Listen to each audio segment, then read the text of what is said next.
श्री नामा गोस्वामी जी कहते हैं कि जैसे भगवान सतयुग, त्रेता युग, द्वापर युग के अंदर अपने अंशों से अवतार लिए, इसी प्रकार से भगवान ने कलयुग के अंदर भी अपने 4 अंशों से अवतार लिया। तो सबसे पहले श्री रामानुजाचार्य जी, रामानुजाचार्य जी को कहते हैं कल्पवृक्ष। कल्पवृक्ष मतलब भक्तों की सारी कामनाओं को पूर्ण करने वाले हैं श्री रामानुजाचार्य जी। और कल्पवृक्ष के विषय में तो बताया गया भागवत में भी कि जो कल्पवृक्ष के नीचे बैठकर जो कामना करो, वो कल्पवृक्ष आपकी हर कामना को पूर्ण कर सकते हैं। तो उसी ही कल्पवृक्ष की उपमा श्री रामानुजाचार्य जी को दी गई हैगी कि भक्तों की हर कामना को पूर्ण करने वाले ये श्री रामानुजाचार्य जी हैं।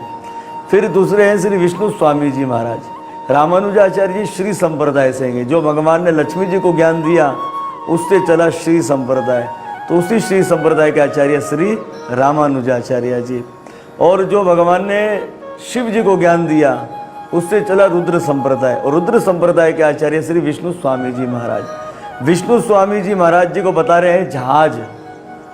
जहाज मतलब इस भवसागर से सबको पार कराने वाले ये जहाज हैंगे, इसलिए इनके विषय में बताया गया ये जहाज हैं।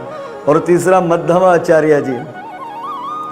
मध्वाचार्य जी को भक्ति की वर्षा बताया गया हैगा, और हम उन्हीं ही संप्रदाय से हैं, ब्रह्म नारद माधव गौड़िया वैष्णव संप्रदाय से, कि जो भगवान ने ब्रह्मा जी को ज्ञान दिया, ब्रह्मा जी से माधवाचार्य जी तक आया, और इसी माधवाचार्य जी के अंदर महाप्रभु आए, क्योंकि श्री चैतन्य महाप्रभु, इसलिए हमें गौड़िया वैष्णव कहा जाने लगा। इन्हें कहते हैं कि इन्होंने भक्ति की वर्षा कर दी, ऐसी वर्षा कर दी भक्ति की, सब जीवों का कल्याण कर दिया। और चौथे श्री निम्बार्क आचार्य जी। निम्बार्क आचार्य जी को सूर्य बताया गया है कि वो अंधकार को दूर करने वाले और भक्ति के प्रकाश को जागृत करने वाले हैं। इन हम चतुर संप्रदाय के महापुरुषों को हम बारंबार कोटि कोटि नमस्कार करते हैं। बोले यही परम धाम जाने की 4 सीढ़ी है। और जो लोग इस संप्रदायों से नहीं जुड़े हैं तो उनका ना जाने क्या होगा। तो नामा गोस्वामी जी ने साफ कह दिया उनके विषय में कि वो वारिस नहीं, वो तो लावारिस हैं। नामा गोस्वामी जी अपने मुख से कह रहे हैं, हम नहीं कह रहे। तो बोले यही परम धाम की 4 सीढ़ी हैगी। अभी जैसे कि गंगा जी का जल जब गौमुख से आता है तो आते समय रास्ते में कई गांव पड़ते हैं, तो कई गांव पड़े तो उन्होंने क्या कर दी, गंगा जी की धारा अपने गांव में भी लेकर चले गए। तो वो विशाल गंगा जी का जल जो था वो धारा उस गांव में जाने लगी, उस गांव में जाने लगी, उस गांव में जाने लगी। इसी तरह से इन्हीं 4 संप्रदाय से जितने भी जो पंथ हैं वो सब इसी 4 संप्रदाय से, इसके अन्यथा नहीं है। तो सारी धाराएं यहीं से जा रही हैगी। अब कोई कहे कि भाई गंगा जी की धारा हमारे यहाँ आ गई, अब हम वहाँ पर बाढ़ लगा देते, अब हमें पानी की आवश्यकता नहीं हैगी। तो कहते वहाँ का पानी सड़ जाएगा, खराब हो जाएगा। क्यों? क्योंकि उसने धारा को ही बंद कर दिया है। तो जो लोग इन धाराओं से निकले हैं, अपने पंथ बना लिए और फिर यहाँ से इस धाराओं को छोड़ दिया हैगा, तो उनका भी वही उसी की तुलना दी गई है। जैसे गंगा जी का शुद्ध जल उसमें काई पड़ जाएगी, ऐसे उन लोगों में भी क्या पड़ जाएगी, काई बन जाएगी, पड़ जाएगी। तो ये है मूल 4 संप्रदाय, और इन्हीं 4 संप्रदाय को परम धाम की 4 सीढ़ी बताया गया हैगा। अब हम आइए श्री रामानुजाचार्य जी के सुंदर चरित्र को अब हम कहते हैं। भगवान ने श्री लक्ष्मी जी को ज्ञान दिया, लक्ष्मी जी के कारण इस संप्रदाय को श्री संप्रदाय कहा जाने लगा। इसी श्री संप्रदाय के अंदर रामानुजाचार्य, रामानुज किसको कहते हैं? लक्ष्मण जी को। राम के जो नुज, जो भाई हैं, तो वो ही लक्ष्मण जी क्या बनकर आए? रामानुजाचार्य जी बनकर आए। अच्छा, कहाँ आए? तो बताते दक्षिण भारत, मद्रास। हमारे जितने भी महापुरुष हुए वहीं से हुए हैं, जितने भी, वैसे तो सभी महापुरुष, लेकिन दक्षिण भारत की बड़ी महानता बड़ी बताई गई है। तो दक्षिण भारत से द्रविड़ देश, और यहाँ पर जो महाभूत ग्राम था वहीं पर विक्रम संवत 1074 में श्री रामानुजाचार्य जी आए। तो मेरे ख्याल से अंग्रेजी पड़ जाएगा 1017। उसके अंदर आप अद्र नक्षत्र के वैशाख शुक्ल पक्ष की पंचमी तिथि को जो है आपका जो अवतार हुआ था श्री रामानुजाचार्य जी का। आपके जो पिताजी थे उनका नाम था केशव भट्ट जी महाराज और माता श्री का नाम था कांतिमती जी। इनके यहाँ संतान नहीं होती थी तो इन्होंने भगवान श्री विष्णु से प्रार्थना करी, बड़ी उपासना करी। तो श्री भगवान ने अपने अनुज श्री शेष जी को कहा कि आप जो है इनके पुत्र बन जाइए। तो इस प्रकार से श्री रामानुजाचार्य जी श्री केशव भट्ट जी महाराज जी के बेटा बनकर अवतारित हो गए। महाराज आपको वही गांव के अंदर ही आपको पढ़ने के लिए भेजा गया। तो अल्प समय में, कम समय में आपने सब शास्त्रों को, सारे ज्ञान को अध्ययन कर लिया। बहुत अल्प समय में, बहुत कम समय में आपने सारे ज्ञान को अध्ययन कर लिया।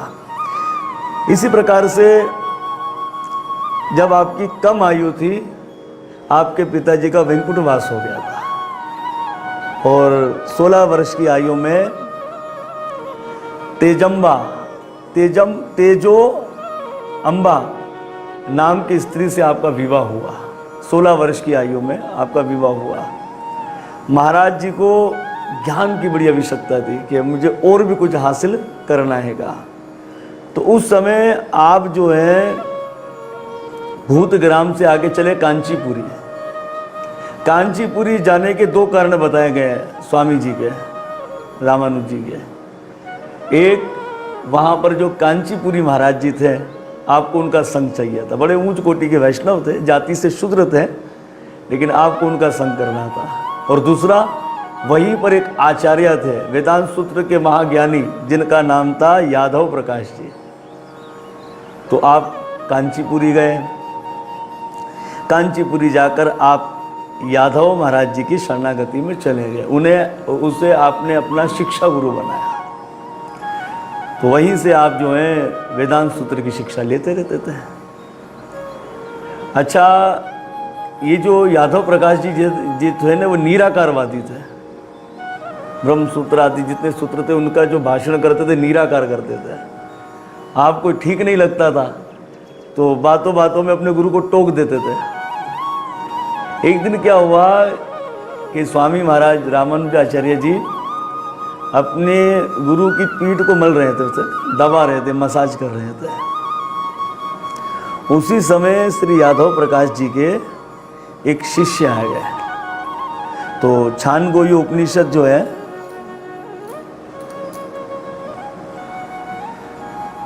उसका एक श्लोक था, एक भाषण था, कपिहासन, एक शब्द आया था कपिहासन। तो आपके शिष्य ने जो है वो यादव प्रकाश जी से पूछ लिया, गुरुजी इसका अर्थ क्या है? तो यादव प्रकाश जी ने सीधा सीधा इसका अर्थ क्या बता दिया, बड़ा तुच्छ अर्थ कहा कि वो परम पुरुष के नेत्र कैसे हैं। कपिहासन मतलब कि वो भगवान परम पुरुष की आंख कैसी है। छानगो उपनिषद का ये वाक्या था। तो उस समय श्री यादव प्रकाश जी ने कह दिया कि वो बंदर की जो पिछवाड़ी होती ना लाल लाल, ऐसे जो परम पुरुष की आंख है। रामानुजाचार्य जी को बड़ा बुरा लगा। अब क्या कहें, गुरु हैं, खूब रो रहे, खूब रोने लग गए। गुरु जी ने पूछ लिया तुम रोते क्यों हो? बोले गुरुजी क्या वेदव्यास जी ऐसा लिखेंगे परम पुरुष के नेत्र के विषय में?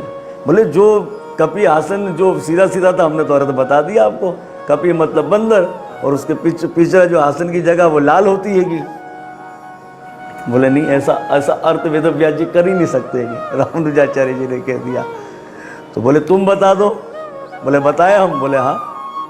बोले कपि आसन का मतलब जो होता है कि जब सूर्य जो होते ना, सूर्य वो जो कमल जो खिलता ना पानी के अंदर, लाल कमल, उस पर जब अपना प्रकाश करते हैं जो उसमें से लालिमा निकलती, ऐसे परम पुरुष के नेत्र हैं, यानी कि कमल की पंखड़ी की तरह चमकते हुए। अब हमारा जो शिष्य था यादव प्रकाश जी के दूसरे, वो तो गदगद हो गए, वाह भाई आपने तो बड़ा सुंदर इसका अर्थ कह दिया। अब यहाँ से यादव प्रकाश जी को चिंता होने लगी कि मैं जो ये निराकार निर्गुण निराकार का जो प्रचार करने जा रहा हूँ, ये तो भ्रष्ट कर देगा सब कुछ। फिर इन्होंने विचार किया कि इसको मरवा देना चाहिए। ये बड़ी रामानुजाचार्य जी का चरित्र जो है ना, हमारे वर्तमान स्थिति का बिल्कुल सही बताएगा। और यही हो रहा है कि जब चेला ऊपर जाने लगता है, गुरु को भी उससे ईर्ष्या होने लग जाती है। कि इससे शिक्षा में, इस कथा से हमें बहुत कुछ शिक्षाएं मिलेगी, बहुत शिक्षाएं मिलेगी। तो हुआ ये कि इन्होंने क्या किया, अपने शिष्यों को मरवाना चाहा। तो वे कैसे मरवावे? बोले यहाँ मरवाएंगे तो बात खराब हो जाएगी, भेद खुल जाएगा। ऐसे करते हैं कि काशी चलते हैं। उस जमाने में जंगल होता था भयंकर। बोले गंगा स्नान के बहाने काशी में जाते हैं, वहीं जो भयंकर जंगल आएगा वहीं बस रामानुजाचार्य जी को मार देंगे। तैयारी हो गई। तो रामानुजाचार्य जी के मौसी के बेटा थे जिनका नाम था गोविंद भट्टाचार्य। गोविंद भट्टाचार्य जी ने रामानुजाचार्य जी से कहा कि ये तो तुम्हें मारना चाहते हैं, जबकि खुद भी मिला हुआ था, लेकिन भगवान ने उसकी बुद्धि को घुमा दिया। गोविंद भट्टाचार्य जी ने कह दिया कि रामानुज ये तुम्हें मारना चाहते हैं। रामानुजाचार्य जी घबरा गए, अब क्या करना चाहिए।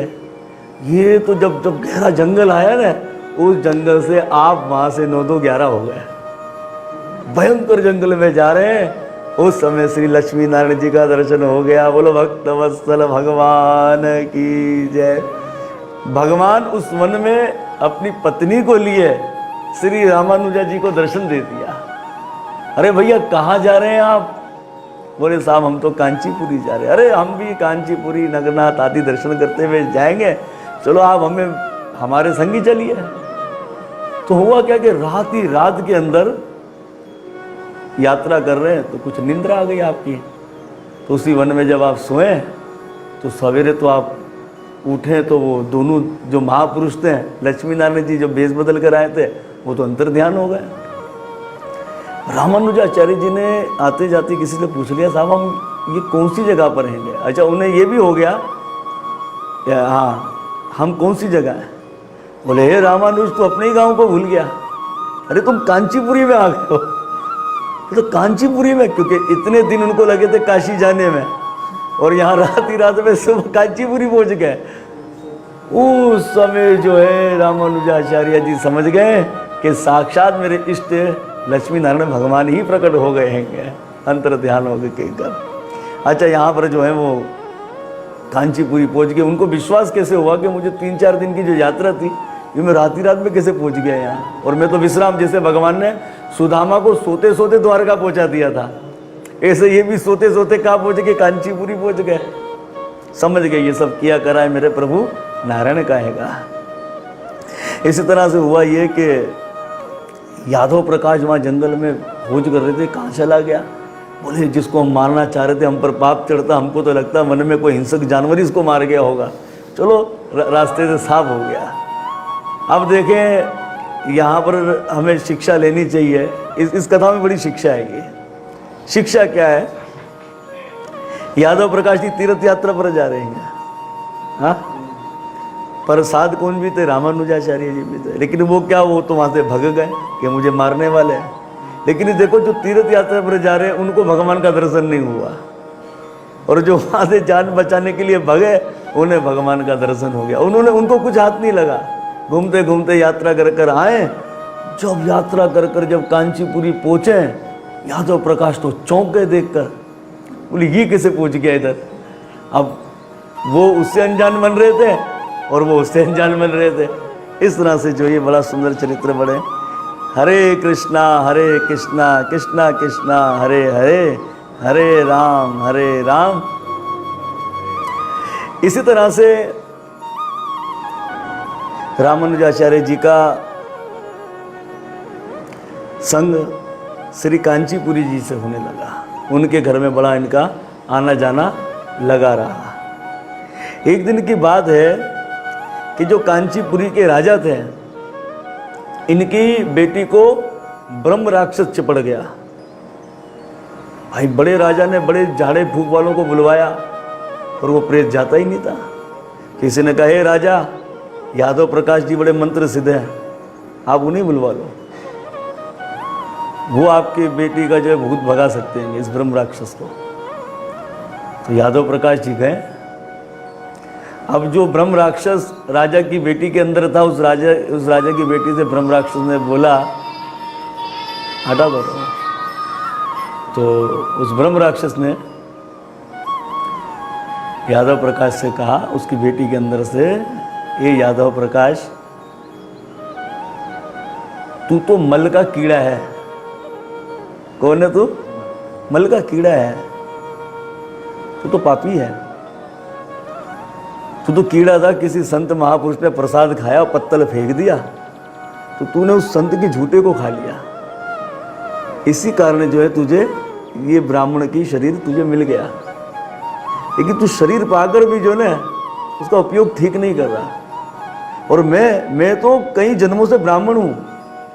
ब्रह्म राक्षस ने कहा, मैं तो कई जन्मों से ब्राह्मण हूं, लेकिन हुआ क्या कि एक जन्म में हुआ ये कि मैंने मंत्र को शुद्ध नहीं कहा, और इसके कारण जो मुझे ब्रह्म राक्षस जो है बनना पड़ गया। तो उस समय ब्रह्म राक्षस ने राजा की बेटी के अंदर से ही कह दिया कि महाराज, आप इनके शिष्य हैं रामानुजाचार्य जी, उसे बुला लीजिए, वो अगर मेरे सर पर हाथ रख दे तो मैं चला जाऊंगा। रामानुजाचार्य जी को बुलाया गया।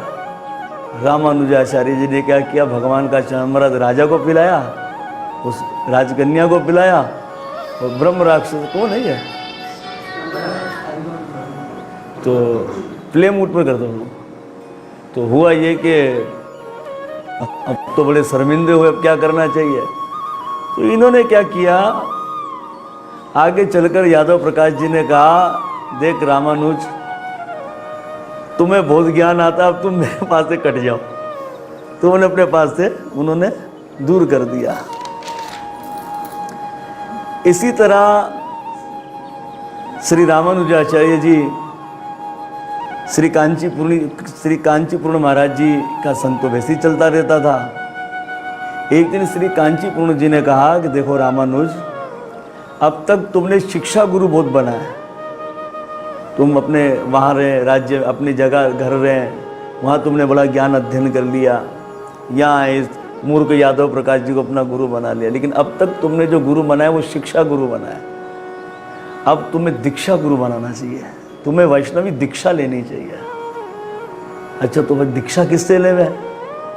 तो उस समय कांचीपूर्ण जी ने कहा कि दीक्षा के लिए हमारे गुरुदेव है यमुना आचार्य जी, श्री यमुना आचार्य जी। देखे, अब हमें शिक्षा लेनी चाहिए, गुरु के होते हुए शिष्य गुरु नहीं बन सकता है। चाहते तो ये कांचीपूर्ण जी क्या कह सकते थे, अरे हम तुमको वैष्णवी दीक्षा दे देंगे, आ जाओ हमारी शरणागति में। लेकिन नहीं, जब इनके गुरु मौजूद है यमुना आचार्य जी, तो कैसे इन्हें अपना शिष्य बना सकते थे। तो बोले ठीक है, चलेंगे गुरु जी के पास। और वहाँ पर यमुनाचार्य जी ने भी जब अपने कुछ शिष्यों से रामानुजाचार्य की चर्चा को सुना तो बड़े भावुक हो गए कि मुझे इनसे मिलना है। और उन्हें वो दर्शन नजर आने लगा कि अब मेरी जो गद्दी है उसका अधिकारी, जो योग्य मैं ढूंढना चाह रहा था, वो मुझे मिल गया। वो कौन है? रामानुजा। अब अपने शिष्यों को भेज दिया कि रामानुजाचार्य जी को यहाँ बुलवाइए। और वहाँ जो है यमुनाचार्य जी के पास भगवान आ गए। भगवान ने कहा, भैया अब आपका समय हो गया है और आप हमारे संग चलिए। यमुनाचार्य जी ने कहा, मैं तो इस समय नहीं जाना चाहता, क्योंकि मैं तो प्रतीक्षा कर रहा हूँ रामानुजा की।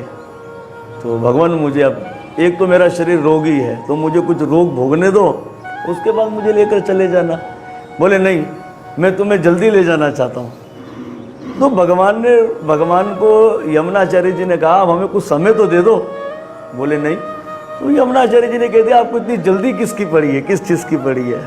तो भगवान ने कहा, देख यमुनाचार्य, मैं तेरे बिना रह नहीं सकता, मेरा तेरे बिना मन लगता नहीं हैगा, तो इसलिए आप मेरे साथ चलिए। तो प्रभु आप मुझे 7-8 तो दिन दे दीजिए ताकि रामानुजाचार्य जी आ जाए। अब भगवान ने कहा बस ठीक है ठीक है ठीक है। ऐसा कहकर भगवान तो अंतर ध्यान हो गए।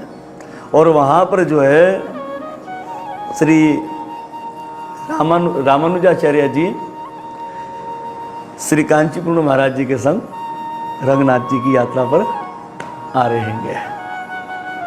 तो बताते हैं कि जैसे ही रंगनाथ जी पहुँचे कई लोगों की भीड़ आ रही है। पूछ लिया क्या हुआ?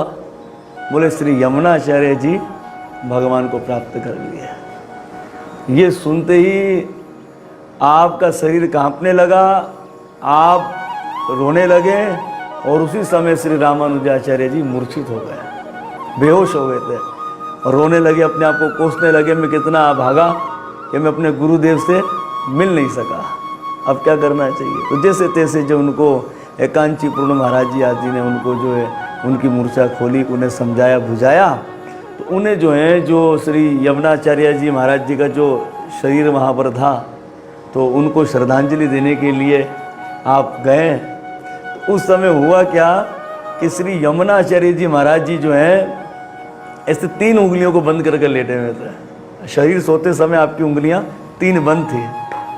तो कोई तो इस बात को नहीं समझे, पर रामानुजाचार्य जी समझ गए। रामानुजाचार्य जी ने जब देखा तो 3 गुरुदेव की उंगलियां मुड़ी, इसका मतलब गुरुजी मुझे कुछ 3 बात कहना चाह रहे थे। कैसे महापुरुष है गए। तो उस समय गुरुजी के कान में कह दिया श्रद्धांजलि देते हुए, बोले गुरुजी मैं आपको वचन देता हूँ कि मैं पूरे जगत के अंदर वैष्णव धर्म का प्रचार करूँगा। तक एक उंगली खुल गई। फिर कहा कि ब्रह्म सूत्र विष्णु सहस्त्र नामिक जो है मैं उसकी टीका करूँगा। ठकक दूसरी आँख खुल गई। तीसरा कि दक्षिण भारत की जितने जो ग्रंथ हैं दक्षिण भाषा के अंदर मैं उसे संस्कृत में करूँगा और मैं जो है विष्णु पुराण का प्रचार करूँगा। इतने में आपकी 3 उंगलियां खुल गई। बोलो भक्त वत्सल भगवान की जय। इस तरह से श्री रामानुजाचार्य जी पर श्री यमुनाचार्य जी की विशेष कृपा हो गई। अब इन्होंने आपने जो है ये भी शिक्षा हमें लेनी चाहिए। इसमें एक शिक्षा बड़ी अच्छी आती है। श्री रामानुजाचार्य जी ने यमुनाचार्य जी को अपना गुरु मान लिया। तो यमुनाचार्य जी महाराज जी तो नित्य लीला में चले गए थे। आपको मंत्र दीक्षित तो किया नहीं, शिष्य तो बनाया ही नहीं, तो ऐसा हो नहीं सकता। उस समय श्री कांचीपुरम जी महाराज जी ने कहा हम जानते हैं कि आप श्री यमुनाचार्य जी को अपना गुरु मानते हैं, ठीक है, तो आप उनके शिष्यों के द्वारा दीक्षित हो जाइए। तो उस समय श्री यमुनाचार्य जी महाराज जी के 5 शिष्य थे और 5 शिष्यों से आप क्या हुए? दीक्षित हुए। क्या बात है ये। तो सबसे पहले यमुनाचार्य महाराज जी के जो 5 शिष्यों में जो पहले थे जिनका नाम था महापूर्ण जी महाराज। महापूर्ण जी महाराज जी से आपने वैष्णव संस्कार प्राप्त किया। जो भी वैष्णव वेशभूषा है वो आपने महापूर्ण महाराज जी से प्राप्त की है। फिर दूसरा श्री शैलपूर्ण जी महाराज। शैलपूर्ण जी महाराज जी से आपने वाल्मीकि रामायण को अध्ययन किया स्वामी जी ने। और तीसरे श्री मालाधर जी महाराज जी से आपने सहस्त्र गीतिका का उपदेश धारण किया। और जो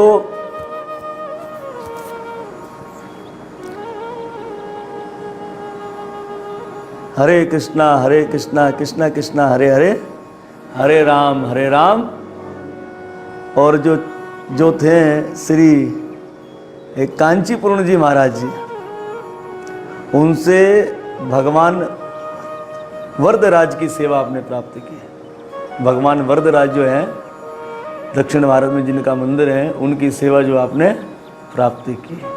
इस तरह से आपने जो है इन महापुरुषों का आशीर्वाद प्राप्त किया। बोलो भक्त वत्सल भगवान की जय। हरे कृष्णा कृष्णा कृष्णा हरे हरे, हरे राम। और जो 5वें जो श्री रामानुजाचार्य जी के शिष्य थे श्री गोष्ठीपूर्ण जी महाराज। इनसे आपने नाम मंत्र लिया था। और क्या लिया था? ओम नमो नारायण। अच्छा, जब श्री गोष्ठीपूर्ण जी महाराज जी ने आपके कान में मंत्र फूका, हे रामानुज, ये गुप्त मंत्र है, हाँ, किसी से कहना मत, लेकिन है बड़ा चमत्कारी मंत्र, पापों को नाश करता, परम धाम की प्राप्ति करवा देता है। जैसे ही मंत्र कान में फूंक दिया रामानुजाचार्य जी को, लक्ष्मी नारायण के दर्शन होने लगे। आप इतने भावुक हो गए क्योंकि श्री रंगनाथ जी के जो दरवाजे बहुत बड़े बड़े हैं, ऊपर चढ़ गए कहीं, और ऊपर चढ़कर जो है ब्राह्मण वे शूद्र क्षत्रिय किसी का कुछ ना देखे, और जोर जोर से मंत्र का उच्चारण करने लगे, ओम नमो नारायण, ओम नमो नारायणम, ओम नमो नारायणम। कहते हैं उस समय नरसिंह चतुर्दशी थी। हाँ, नरसिंह चतुर्दशी थी उस समय, और ये मंत्र 72 लोगों के कानों में चला गया, और आपके द्वारा मंत्र को श्रवण कर कर 72 लोग वैष्णव बन गए, तुरंत तत्काल वैष्णव बन गए उठे। तो ये बात जब गोष्ठीपूर्ण जी महाराज जी को पता लगी कि मैंने तो इससे कहा था मंत्र गुप्त है, और ये तो जोर जोर से उच्चारण करने लगे, वो क्रोधित हो गए। और गोष्ठीपूर्ण जी महाराज जी रामानुजाचार्य जी के पास है, बोले, हे रामानुज, मैंने तुम्हें कहा मंत्र गुप्त है, तूने तो सबको ही सुना दिया, तुझे नरक की प्राप्ति होगी, तू नरक में चला जाएगा। आपके नेत्रों से गदगद आंसू आने लगे, शरीर कंपन होने लगा।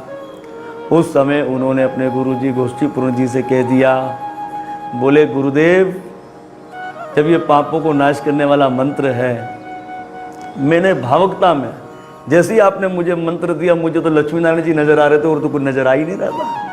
तो भावुकता में मैं तो मगन होकर देह धनाधन इसको खूब उच्चारण करने लगा। तो बोले, प्रभु, अगर इस मंत्र से मुझे नरक की प्राप्ति होती है, पर जो 72 लोग हैं जिन्होंने इसको श्रवण कर, उन्हें परम धाम की प्राप्ति होगी, ऐसे हजारों नरक मुझे कबूल हैं। उस समय श्री गोष्ठीपूर्ण जी महाराज जी प्रसन्न हो गए, मन नाथा मन नाथा मन नाथा मन नाथा कहने लगे। मतलब मेरे नाथ मेरे नाथ मेरे नाथ मेरे नाथ आपको कहने लगे। इस प्रकार से गोष्ठीपूर्ण जी महाराज जी का आपको आशीर्वाद प्राप्त हुआ। बोलो दीन बंधु भगवान की जय। एक दिन की बात है, आपने श्री कांचीपूर्ण जी महाराज जी को घर में प्रसाद का निवेदन दे दिया। अब हुआ ये कि आपने उनके लिए सुंदर बढ़िया भोजन बनवाया, लेकिन अब आप बोले कि मैं महाराज जी को खुद ही लेने जाता हूँ। तो श्री रामानुजाचार्य जी जो हैं वो श्री कांचीपूर्ण जी महाराज जी को लेने के लिए चले गए। दूसरे मार्ग से क्या हुआ, कांचीपूर्ण जी महाराज जी आपके घर आ गए। उस समय हुआ ये कि आपकी जो पत्नी थी, उन्होंने कांचीपूर्ण जी महाराज जी की सेवा तो करी, पर भाव से नहीं करी, क्योंकि कांचीपूर्ण जी महाराज जी जाति के शूद्र थे। तो उनकी पत्नी थोड़ी वीर भाव से सेवा कर रही थी। उनको बिठाया, खूब भोजन करवाया, और जो है भोजन कर कर श्री कांचीपूर्ण जी महाराज जी को भगवान वरदराज का पूजन करने जाना था, सेवा में जाना था, इसलिए उनको जल्दी हो रही थी। तो तुरंत भोजन कर कर वो चल दिए। इतने में जब आप लौट कर आए तो उस समय आपने पूछा कि गुरुजी नहीं आए। बोले गुरुजी तो आ गए, भोजन पाकर चले भी गए। अच्छा, तो ये तुम क्या कर रही हो? तो हुआ ये था कि जैसे ही कांचीपूर्ण जी महाराज जी चले गए, और जो प्रसाद जो बनाया था उनके लिए, जो भोजन बचा था, इनकी पत्नी ने क्या किया, शूद्रों में बांट दिया। उस पत्तल को सब फेंक दिया, वो सब बांट दिया। और जिस चौके पर बैठे थे उसको धो धुआ दिया। हंडिया को धो, पहले तो स्नान किया, स्नान हंडिया बर्तनों को धोने के बाद स्नान किया, स्नान धोने के बाद दूसरा भोजन बना रही, किनके लिए? रामानुजाचार्य जी के भोजन बना रही है। तो स्वामी जी ने कहा ये तुम क्या कर रही हो? बोले वो शूद्र थे जाति के, इसलिए मैंने भोजन तो सारा बांट दिया, उनको शूद्रों में बांट दिया। इसलिए चौका अच्छा लगा कर, साफ सुथरा कर कर, स्नान कर कर मैं आपके लिए भोजन बना रही हूँ। ये बात रामानुजाचार्य जी को ठीक नहीं लगी कि मेरी पत्नी तो भेदभाव करती है कि इस तरह। फिर क्या हुआ कि उन्होंने सोचा शायद वक्त के अनुसार शायद सुधार इसके मन में आ जावे, लेकिन आपके मन को बड़ी ठेस पहुंची, क्योंकि आपका जो शीत प्रसाद था गुरुदेव का वो आपको प्राप्त नहीं हो सका। हरे कृष्णा कृष्ण कृष्ण हरे हरे। अब एक दिन की बात थी, श्री महापूर्णाचार्य जी भी शुद्रते जाती है। महापूर्णाचार्य जी क्या शिक्षा है रामानुजाचार्य जी से, कोई जाति भेद नहीं है, क्या ख्याल है? वैष्णव के अंदर तो कोई जात पात है ही नहीं। तो एक दिन क्या हुआ कि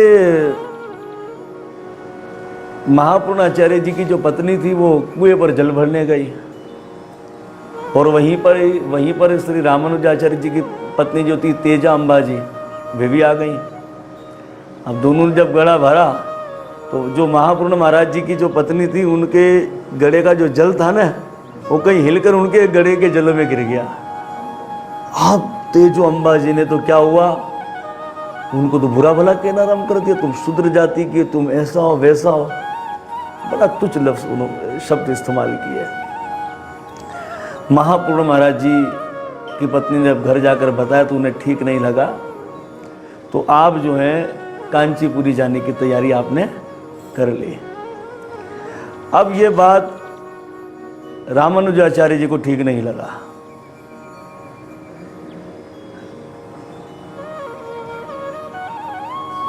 ये बात ठीक नहीं लगी। एक दिन की बात थी, रामानुजाचार्य जी जो थे ने वो भगवान वरदराज के पूजन के लिए चले गए। एक समय गरीब ब्राह्मण जो है भिक्षा मांगने के लिए घूमता घूमता आपके घर पर ही आ गया। उस समय रामानुजाचार्य जी की जो पत्नी थी उन्होंने बड़ा फटकारा, उनको बहुत बुरा भला कहा। उस ब्राह्मण ने कहा, देखो तुम भिक्षा नहीं दे रही तो चलो कोई बात नहीं, तुम मुझे फटकार क्यों रही हो, इतना बुरा भला क्यों कह रही हो? निराश होकर वो ब्राह्मण देव जो है चल दिए। जाते जाते स्वामी जी इनको रास्ते में मिल गए। जब उन्हें सारा कारण पता लगा तो उस समय तो उनको बड़ा दुख हुआ, और उस समय स्वामी जी ने फैसला ले लिया कि अब मैं इस पत्नी को त्याग कर सन्यासी ले लूँगा। तो रामानुजाचार्य जी क्या किए, ब्राह्मण को बाजार लेकर गए, अच्छे कपड़े पहनाए, खूब फल आदि जो सामग्री थी वो दी, एक पत्र लिख दिया रामानुजाचार्य जी ने। ब्राह्मण देव को कहा जैसा मैं कह रहा हूँ वैसा ही तुम करना। बोले ठीक है महाराज जी, वैसा ही करेंगे। पत्र क्या था कि मेरे घर पर जाना, मेरी पत्नी से मिलना। बोले अब तुम्हें फटकारेगी नहीं, अब जैसा कह रहा हूँ वैसा तुम्हें करना है। अब वो एकदम से बदल कर आ गए। तो मेरी पत्नी को जाकर कहना, ये पत्र दे देना कि मैं आपके मैके से आया हूँ, आपकी बहन का विवाह है, इसलिए आपके माता पिताजी ने मुझे यहाँ पर आपको पत्र भेजा देने के लिए। बोले ठीक है। अब तो महाराज जब वो ब्राह्मण देव घर गए रामानुजाचार्य जी के, और जब जो है तेजो अम्बा को कहा कि हम तो आपके मैके से आएंगे, अच्छा अब तो खूब ठाठ से उनकी भाई खूब सेवा हो रही है, खूब उनको दान दक्षिणा भी दे दी गई। और पत्र जब पढ़ा तो पत्र में क्या लिखा था कि आपकी बहन का विवाह है, तो शीघ्र तुम जो है घर आ जाओ। ब्राह्मण देव अपना काम करके चले गए, और आपको तो सब कुछ पता था, आप भी घूमते घुमाते अपने घर आ गए। पत्नी जी को कहा, अरे कैसी तैयारी हो रही है? अब पत्नी जी भावक, अरे मेरी बहन का विवाह है, पिताजी ने बुलवाया, चलो हम तैयारी कर रहे जाने के लिए। स्वामी जी ने कहा मुझे तो थोड़ा भगवान की सेवा का कार्यक्रम है, तो तुम जाओ, जब वो विशेष कार्यक्रम होगा ना विवाह वाला, हम वहाँ पर पहुँच जाएंगे। अच्छा अपना ध्यान रख लेना, भोजन आदि समय पर खा लेना। बोले हाँ खा लेंगे। अपनी पत्नी को आपने विदा कर दिया, और पत्नी के विदा होते ही श्री कांचीपुर्ण जी महाराज जी से आपने संन्यास धारण कर लिया। बोलो भक्त वत्सल भगवान की जय। इस तरह से श्री रामानुजाचार्य जी ने अपनी पत्नी का परित्याग कर दिया। वो कहते न स्वामी जी, किसमें विनय, हाँ, कि जो लोग आपकी भक्ति में बांधा डाले वो आपके शत्रु है।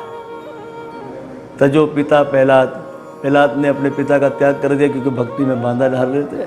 विभीषण बंधु त्यागो, क्योंकि विभीषण जो है उनका भाई बांधा डाल रहा था भक्ति में, उन्होंने उसका त्याग कर दिया। भरत माता री, भरत ने अपनी माता जी का त्याग कर दिया कि कहीं क्योंकि भक्ति में बांधा डाल रही थी। और बलि ने गुरुदेव का त्याग कर दिया था, शुक्राचार्य जी का, क्योंकि बांधा डाल रहा था वो। इसी तरह स्वामी जी ने अपने पत्नी का ही त्याग कर दिया क्योंकि भक्ति में बांधा डाल रही थी।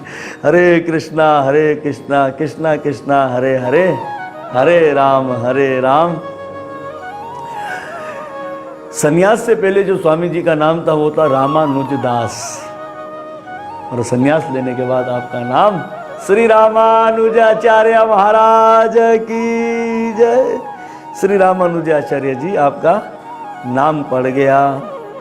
और इधर वो यादव प्रकाश जी आज अपने किए पे बड़े शर्मिंदा है।